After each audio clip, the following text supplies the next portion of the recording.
히브리서 12강입니다. 제목은 사랑의 실천. 본문 말씀은 히브리서 13장 마지막 장이 되겠습니다. 러시아의 문호 톨스토이의 작품 중에 아주 잘 알려져 있는 구두수성공이 만난 예수님이라는 동화가 있죠. 신앙심 깊은 구두수성공 마틴이라는 사람은 늘 기도하고 성경을 읽으며 구두수선을 하고 있었는데, 하루는 일을 끝내고 밤에 기도하고 자려는데 예수님의 음성이 들려왔습니다. 나는 너를 사랑하는 예수인데 내일 너희 가게에 들르겠다. 그래서 다음날 이제 아무리 이제 기다려도 오지 않는 거예요. 밖에는 눈이 펑펑 오고 있었는데 청소 할아버지가 추운 데서 청소하시는 게 안쓰러워서 이제 들어오시라고 해서 따뜻한 차를 대접했어요. 그리고 조금 후에는 또 아기를 업은 아주 초라한 여인이 문을 두드려서 들어와서 불 좀 쪼이고 가라고 해서 이제 따뜻한 차를 주고 아기도 따뜻하게 녹여주고 빵과 스프도 갖다 주고 떠날 때는 아기 우유값이라도 하라고 지폐 몇 장도 주고 하면서 따뜻한 외투도 입혀주고 그러고서 보냈어요. 그리고 이제 하루를 이렇게 마무리하면서 자려고 이제 하는데 어느 또 누더기 옷을 입은 거지가 왔어요. 그래서 하루 벌은 돈을 다 주고 싶어서 그렇게 했습니다. 그리고는 예수님 왜 안 오실까 궁금해 하는데 그 도와준 세 사람의 모습이 환영처럼 막 나타나더니 사라지면서 그게 바로 나였단다. 가장 가난한 이웃에게 한 것이 내게 한 것이란다 하는 예수님의 음성이 들려왔습니다. 마틴은 그때서 깨달았습니다. 자기도 모르는 사이에 하루 종일 예수님을 만났구나 하는 것을요. 본문 들어갑니다. 1절로 3절입니다. 형제 사랑하기를 계속하고 손님 대접하기를 잊지 말라. 이로써 부지 중에 천사들을 대접한 이들이 있었느니라. 너희도 함께 갇힌 것 같이 갇힌 자를 생각하고 너희도 몸을 가졌은즉 학대받는 자를 생각하라. 아멘. 사랑의 실천을 권면하고 있습니다. 형제 사랑하기를 계속하고, 이 서신의 이제 수신자들은 형제 사랑을 하고 있었을까요? 아닐까요? 그동안 사랑의 실천을 해왔습니다. 그런데 그 행위를 계속 하라는 것입니다. 개중에는 신앙이 약해진 자들도 있었고 그렇기 때문에 열심을 내도록 서로 결속시키고 그리스도 안에서 계속적으로 교제를 나누도록 권면을 하고 있는 것입니다. 히브리서 기자는 이제 이미 6장에서 말씀한 바 있습니다. 6장 10절 12절 보면 하나님은 불의하지 아니하사 너희 행위와 그의 이름을 위하여 나타낸 사랑으로 이미 성도를 섬긴 것과 이제도 섬기고 있는 것을 잊어버리지 아니하시느니라. 우리가 간절히 원하는 것은 너희 각 사람이 동일한 부지런함을 나타내어 끝까지 소망의 풍성함이 이르러 게으르지 아니하고 믿음과 오래 참음으로 말미암아 약속들을 기업으로 받는 자들을 본받는 자 되게 하려는 것이니라 라고 했습니다. 2절에서 손님 대접하기를 잊지 말라 했는데 공동체 내에서 형제 자매를 사랑하면 물론 더 나아가 이웃사랑을 실천하라는 것입니다. 마태복음 25장 35절에 보면 내가 줄일 때 너희가 먹을 것을 주었고 목마를 때 마시게 하였고 나그네 되었을 때 영접하였고 했는데 가장 작은 자에게 한 것이 예수님께 한 것이라고 했죠. 당시 그리스도인들은 핍박으로 인해서 복음 전도 여행과 또 그 여행을 위한 숙식을 하는 것이 참 어려웠기 때문에 그리스도인들이 그 손님을 대접하는 것은 복음 전도 사역에 매우 중요한 그런 역할을 했습니다. 사도행전 21장에도 보면 사도 바울이 전도 여행을 다니는데 그리스도인들이 집에서 머무르며 도움을 받고 하는 일들이 나옵니다. 대접하는 것은 감독의 직분의 자격에도 나옵니다.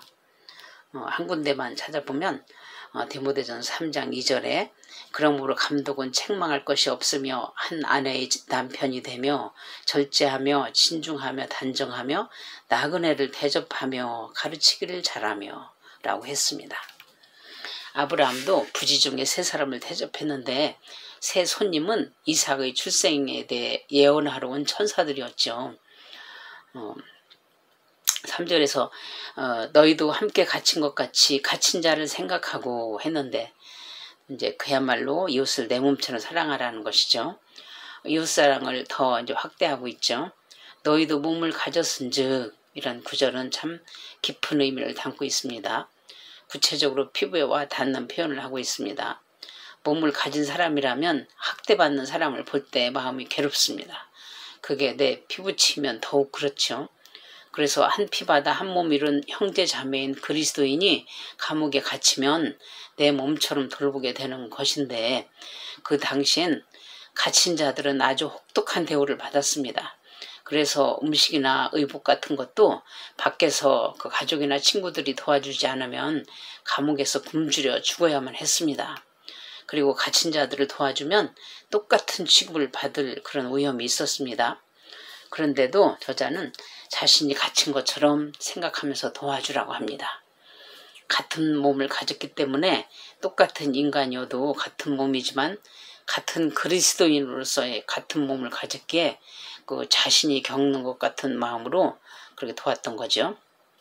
자신이 감옥에 들어갔을 수도 있는데 자기 대신 들어갔다고 볼 수도 있습니다. 초대교회 시대에도 그렇지만 그랬지만 지금도 지구촌 여기저기에서 예수 믿는다는 이유로 그리스도인이라는 이유로 학대받는 이들이 참 많이 있습니다.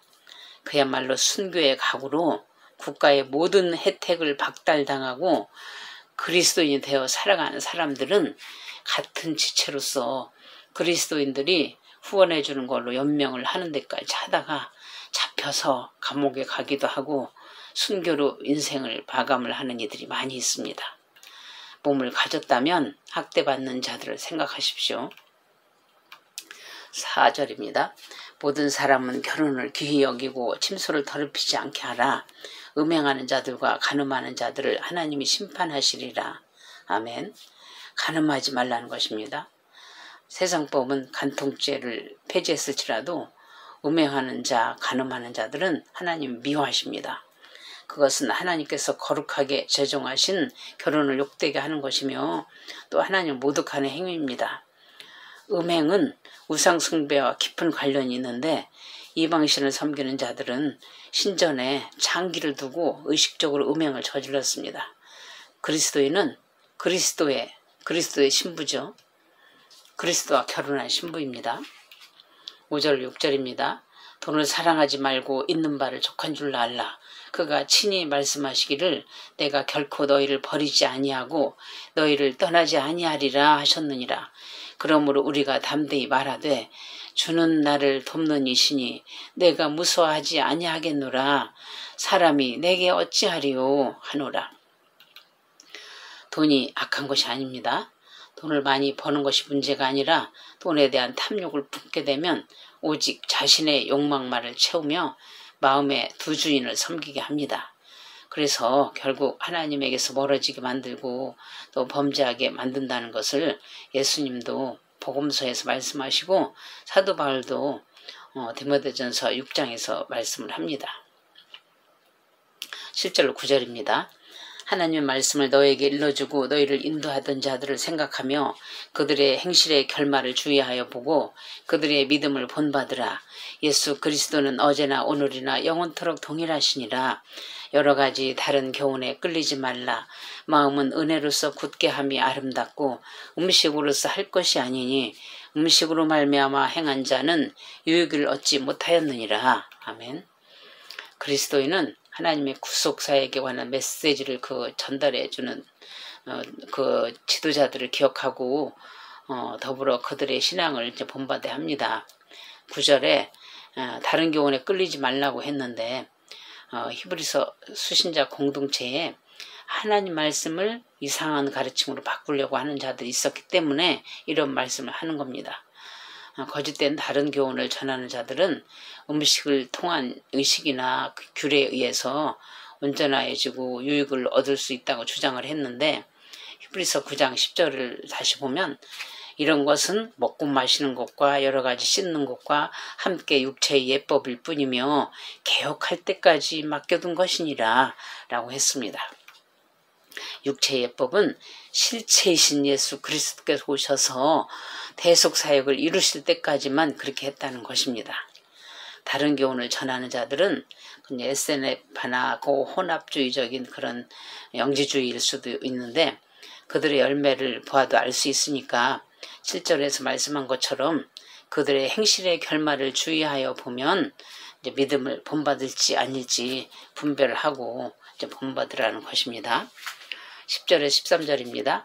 우리에게 제단이 있는데 장막에서 섬기는 자들은 그 제단에서 먹을 권한이 없나니 이는 죄를 위한 짐승의 피는 대제사장이 가지고 성소에 들어가고 그 육체는 영문 밖에서 불사름이라. 그러므로 예수도 자기 피로써 백성을 거룩하게 하려고 성문 밖에서 고난을 받으셨느니라. 그런즉 우리도 그의 치욕을 짊어지고 영문 밖으로 그에게 나아가자. 아멘. 10절에 13절을 쉽게 풀어보면 우리에게 제단이 있는데 구약의 유대교 성소에서 섬기는 사람들은 이 제단 위에 놓은 제물을 먹을 수가 없다. 그것은 구약에서 속죄일에 대제사장은 희생 제물의 피를 가지고 성소에 들어갔고 희생 제물의 시체는 영문 밖에서 불살라 버렸는데 그와 같이 예수 그리스도도 영문 밖에서 십자가에서 못 박혀 죽으시며 살과 피를 다 내주심으로 구약의 속죄제를 온전히 이루셨기 때문이다. 그러니 우리도 그의 치욕을 짊어지고 영문 밖으로 나아가자라는 것입니다. 우리에게 있는 제단은 예수께서 영문 밖에서 대속 사역을 이루신 그 제단입니다. 레위기 16장 22절에 보면 이스라엘의 모든 불의를 지고 광야에 보내진 아사셀 염소처럼 우리의 죄와 허물을 지고 영문 밖 십자가에서 처형당하신 그리스도의 죽음은 레위 지파의 제사장들에 의해 드려진 제사가 그 제시하지 못했던 하나님께로 나아가는 새로운 길을 보여주셨습니다. 유대인들은 영문 밖이 아닌 영문 안을 거룩한 것으로 여기고 영문 밖은 더럽고 부정한 것으로 여겼습니다. 그리고 십자가 처형은 이방인들에게는 아주 수치스러운 일이었고 유대인들에게는 하나님의 저주 아래에 있는 것으로 이해되었습니다. 그러나 결과는 반대로 되었습니다. 왜냐하면 그리스도께서 영문에서 쫓겨나 영문 밖에서 고난을 당하셨기 때문이죠. 갈라디아 3장 13절에 보면 그리스도께서 우리를 위하여 저주를 받은 바 되사 율법의 저주에서 우리를 속량하셨으니 기록된 바 나무에 달린 자마다 저주 아래에 있는 자라 하였습니다. 라고 했습니다. 예수 그리스도께서 우리의 저주를 십자가에서 다 받아주셔서 영문 밖 예수 그리스도께 나아가 그분을 구세주로 믿는 자는 그 흘리신 피로 정결함을 받습니다. 그래서 예수 그리스도를 따른다면 옛 언약과 유대교의 범주인 영문 안에 머물러 있지 말고 그분의 치욕을 짊어지고 영문 밖으로 나아가라는 것입니다. 복음서에서 예수님 말씀하신 것처럼 그리스도의 제자로서 자기를 부인하고 십자가를 지고 주님을 따라가야 하는 것입니다. 14절입니다. 우리가 여기에는 영구한 도성이 없으므로 장차 올 것을 찾나니. 아멘. 그리스도인은 천국 시민이기 때문에 오직 하늘의 도성을 바라보고 이 세상에서 기꺼이 그리스도의 고난에 동참하며 나그네와 같은 삶을 살 수 있는 것입니다. 15절입니다. 그러므로 우리는 예수로 말미암아 항상 찬송의 제사를 하나님께 드리자. 이는 그 이름을 증언하는 입술의 열매니라. 오직 선을 행함과 서로 나누어 주기를 잊지 말라. 하나님은 이 같은 제사를 기뻐하시느니라. 아멘. 왜 찬양을 합니까? 왜 예배를 합니까? 왜 전도를 하고 헌금을 합니까?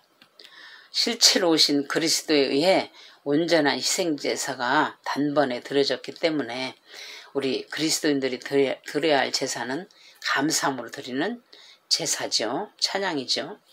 그것이 그 영광스러운 이름을 증언하는 것이고 감사가 넘쳐서 이웃에게 선을 행하고 나누어주는 것이 그런 삶이 항상 이어지는 것이 하나님이 기뻐하시는 예배라는 것입니다. 수소의 제물보다 귀히 보시는 감사의 찬양입니다. 감사 헌금도 11조 헌금도 이것이 빠지면 의미가 없습니다. 17절입니다. 너희를 인도하는 자들에게 순종하고 복종하라. 그들은 너희 영혼을 위하여 경성하기를 자신들이 청산할 자인 것 같이 하느니라. 그들로 하여금 즐거움으로 이것을 하게 하고 근심으로 하게 하지 말라. 그렇지 않으면 너에게 유익이 없느니라. 아멘. 그들은 너희 영혼을 위하여 경성하기를 자신들이 청산할 자인 것 같이 하느니라 했는데 영적 지도자들에게 하나님께서 부여하신 그 목회적 권위와 책임감을 말해주는 그런 구절입니다. 경성한다는 말은 국어 사전적 의미는 정신을 차려 그릇된 행동을 하지 않도록 타일러 깨우치는 것이라고 하는데 그 이제 신약 성경에서는 종말론적인 깨어 있음을 가리키는 데 사용되었습니다. 영적 지도자들은 목자가 양떼를 밤낮으로 지키듯이 맡겨진 성도의 영적 상태를 살피고 잘 못하는 점에 있어서는 자신이 잘 보살피지 못해서 그렇구나 책임감을 느끼고 회개하고 위에서 더 기도해주고 해야 한다는 것이죠. 나중에 하나님께서 책임 이행에 대한 그 답을 요구하실 때가 올 것이기 때문에 그 거짓 교사들과 같이 이상한 다른 가르침을 전하지 말고 오직 하나님의 말씀만을 전파하며 맡겨진 성도들을 돌보고 양육해야만 합니다. 그런데 그리스도인이 조금씩 성장하면 중간 지도자가 됩니다. 크게든 적게든 원하든 원하지 않든 양육을 하는 자가 됩니다. 가족이든 이웃이든 전도를 하게 되면 믿음이 자라도록 보살피며 그 중보의 기도를 해줘야 하죠. 그리고 그들이 연약하여 잘 못하는 점에 있어서는 자신이 책임감을 가지고 늘 깨어 있어야 하는 것입니다. 신앙생활을 오래 하면 영적 교만이 생기는데 또 게다가 은사라도 받으면 말도 많고 탈도 많은 그런 고린도 교회 교인들 마냥 더 말썽을 일으키는 직분자들도 있는데요. 목회자를 생각할 때 일단은 유한한 존재라는 것, 사람이 놀라운 장점을 가진 사람은 보통 치명적인 약점을 가지고 있다는 것도 감안해서 완벽함을 요구하지 말아야 합니다. 그 약점을 가지고 의도적으로 죄를 짓는 것이 아니라면 덮어주고 또 위에서 돕는 기도를 해야 합니다. 목회자가 성도들을 살피고 늘 깨어있어 기도해야 하듯이 양육을 받는 쪽에서도 인도하는 자들을 즐거움으로 하게 해야 자신에게 유익이 있는 것입니다. 18절, 19절은 넘어갑니다. 20절, 21절은 축복과 이제 끝 인사인데요. 읽겠습니다. 양들의 큰 목자이신 우리 주 예수를 영원한 언약의 피로 죽은 자 가운데서 이끌어내신 평강의 하나님이 모든 선한 일에 너희를 온전하게 하사 자기 뜻을 행하게 하시고 그 앞에 즐거운 것을 예수 그리스도로 말미암아 우리 가운데서 이루시기를 원하노라. 영광이 그에게 세세무궁토록 있을지어다. 아멘. 모든 선한 것을 예수 그리스도 안에서만 이제 온전하게 이루실 수 있죠. 우리가 주님의 치욕을 짊어지고 주님이 고난받으신 영문 밖으로 나아가 함께 십자가에 못 박히며 연합될 때 지금까지 열과한 사랑의 실천이 가능합니다. 사랑하라 해놓고 저자는 그걸 행할 수 있도록 예수 그리스도로 말미암아 우리 가운데서 그 뜻을 이루시기를 축원하고 있습니다. 여기서 이제 성령으로 설교체를 끝내고요. 22절로 25절은 문안 인사죠. 그리고 22절 잠깐 보면 형제들아 내가 너희를 권하노니 권면의 말을 용납하라. 내가 간단히 너에게 썼느니라 했죠. 자신이 이제까지 진술한 것이 책망보다는 격려차 위로하기 위해서 썼다라는 것을 밝히고 있습니다.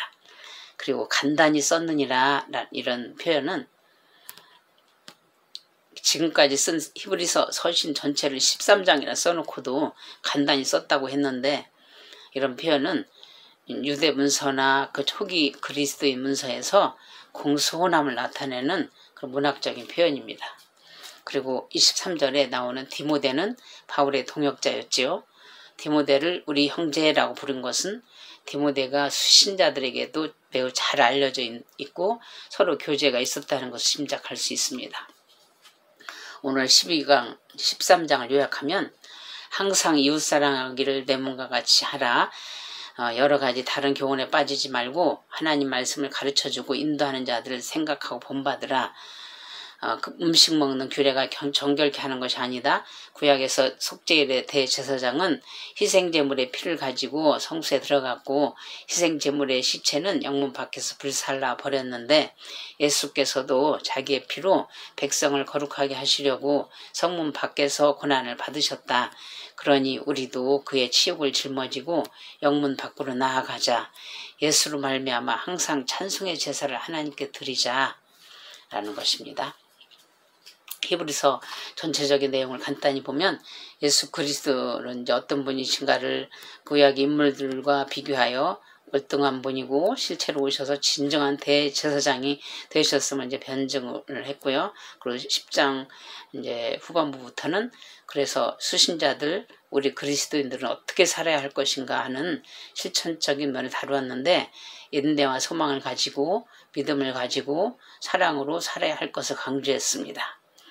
저자는 사도 바울일 가능성이 높다고 했는데 저자가 누구인지를 가지고 싸울 필요는 없다고 생각합니다.